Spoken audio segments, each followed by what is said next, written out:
Welcome back from the break, and I hope you have been watching this show from the beginning. But if you are just joining us right now, we are focusing on giving back to society, and I feel Pakistanis are a very charitable nation, and we do really think of others. But I feel in Ramzan in particular, we become a little more generous, so we thought it would be fantastic to highlight some charities or groups of people who are doing excellent work to help other people and for the betterment of other people's lives, which is why we have the next guest in our studio. He is Mr. Khurram Shoaib. He is the Vice President of aCaus. And thank you so much for joining us. Assalamu alaikum. Assalamu alaikum, Khurram. aCaus, it actually stands for aCaus. Yes. It stands for a collective aspiration to uplift the society. Which is a very noble thought. Exactly. It inspires you just hearing exactly. it. So okay. Even from the name, you can realize it's a collective, it's team effort. So it's right now we are a bunch of individuals. We started off with we're very few bunch of individuals, and with time, in 2 years' times only, we started off in January 2006. That's what I was going to ask you. That it's very recent. Exactly, it's very recent, right after the 2005 earthquake. So mainly that gave us the idea that we need to do something to society. We need to give back to our country, and it was bunch of us, 3 or 4 people of us, our friends, and we came up with this idea, and we started off with this organization. And obviously at that point we didn't know what to do. We weren't registered. We didn't know how to get it registered. What were the legal formalities that had to be done? So it came a long way in those 2 years, I could say. Before we started the show, I asked you exactly what does aCaus do, and you said there are 5 different realms or in departments that you work in. Yeah. Exactly. We've divided aCaus into 5 departments. Like if you compare us with other organizations, other NGOs, they're specifically working like on education or health issues or legal issues. What we've done, we've covered it all. We're trying to cover all the areas, and we are divided into 5 major segments. That is education, health issues, domestic legal issues, working for senior citizens, and natural calamities. And what we've done is that we've divided into 5 segments, like I told you, and they're all headed by separate division and separate managers. And each of the departments is trying to work for their cause only. And at the end of it, we're all trying to uplift the society. That's excellent. Now, what I need to ask you, Khurram, is that first and foremost, are you all volunteering? Is this part-time or is this your full-time job? No. It's what makes it different from other NGOs is this all part-time. What we realize is that we're a very small organization, you know that, right? So we don't have any professional backing. We don't have companies backing us. We don't have any funding. We don't have celebrities endorsing us. So we don't have any money. So what we came up with the idea was that we're going to generate our own money. We're educated people, mostly from the financial sector. We're working in our offices, banks, financial institutions, but we realized that we can give some time to the society and meet up and do something for the society. So, and we pitch in from our pockets only. And what we realized that if we can earn for companies and businesses all over the country, why can't we do it for ourselves and use the money generated to help the poor? One very interesting aspect of aCaus, which you mentioned yourself right now, is that there is a department that focuses on senior citizens. Not many NGOs even. I mean, I think maybe generally they'll do it, but nobody focuses on senior citizens. Basically, it's more like a Western idea that having old homes, we don't find much old homes in Karachi or Pakistan. But the point is that the idea itself is very taboo. But the point is that even in the houses, and there is a need for homes, old homes. So we are trying to inculcate that idea and do something for that. So what are you doing at the moment to help the senior citizens? Is it just trying to find locations and create old homes for them, or is it if senior citizens are coming to you and saying our pension is not enough? Like, what is your plan? First of all, what we do is we need to earn money. And how do we do that? If you say in Karachi, mostly our recreational avenue is going out for lunch or going out for food. We don't have much to do.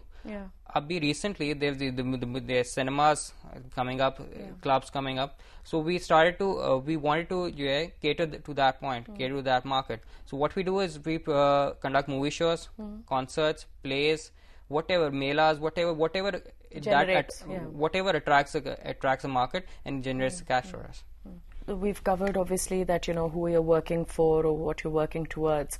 A very important aspect of this show also is to highlight NGOs or non-profit organizations to the audiences who might want to contribute money. One very, very important question is one of accountability and transparency. Yeah. So how would we encourage people to donate to you? What is your process of donation? We pitch in our own money at the start, generate the money, and whatever profit we get, we disperse it. And we have fully accounted balance sheets and profit and loss statements up there on the site. If you want, you can go look at them. It's aCaus.flv.com, and we have hired a chartered accountant. Basically, he's a friend of ours, so he's just providing us a service for free. So he's accounted and consolidated all our financial statements. So there's the transparency right on the website. But you keep saying repeatedly that you do not have multinationals backing you, or you do not have celebrities backing you.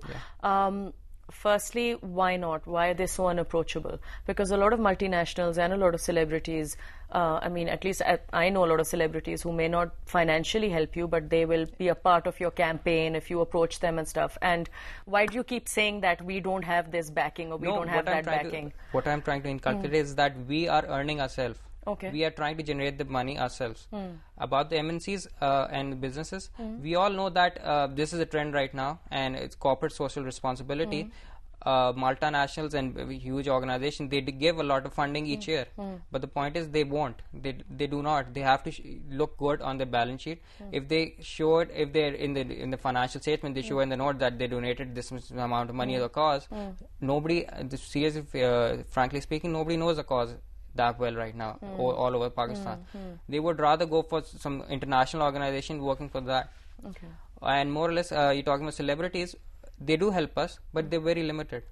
Like we conducted a concert in the last year, and we had Ali Azmat. He helped us a lot. He charged. He gave us a huge discount. Then there's Mizmar, and there's Rate. But at that point, right now, it's very limited. Okay. And plus, holding a concert, it requires a lot of money. It requires a lot of investment. So we cannot do concerts every often. We can only do movie shows. Absolutely. Okay, Khurram, for people who are watching, we do have to wind the segment up. But as I said earlier, part of this is to generate money for different organizations as well. So how does one approach you? How does one contribute to this? Is there any limit on the amount of donations you accept? Is there a low limit? Or is it even 5 rupees if someone can donate, please? Okay. Yeah.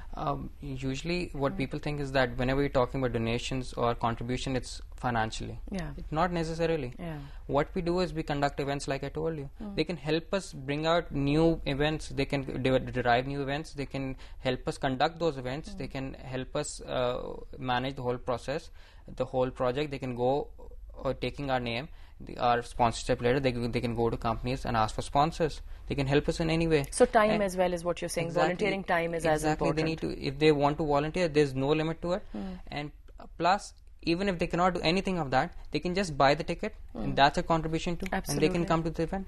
Okay, so that is it. You did mention a website, right? Yeah. You said aCaus.online.com. So one can obviously go to the website and find out how to contribute, how to donate. Even on the website only, there's a small form, and you can fill it out, and you can you'll be a member of aCaus, and you'll get regular updates on what's going on, what's been planning on, what's an upcoming event, right on your inbox. But do you accept donations? For example, somebody watching your show says, my God, I like what they're doing, and I like their concept and their thinking, and I'd like to give them like 1 lakh. So, they can approach you and offer you that money. And one thing what we will do is we'll be accountable for that, and we're going to show it to you how we're going to use that money, and we're going to invite you when we're dispersing the money. That's brilliant. I wish you the best of luck in that. I think it's a wonderful idea, and thank you so much for taking out the time and talking to us. With that, we are going to go on a very short break. We will be back because I said it's a short break, so join us again in the studio in just a couple of minutes.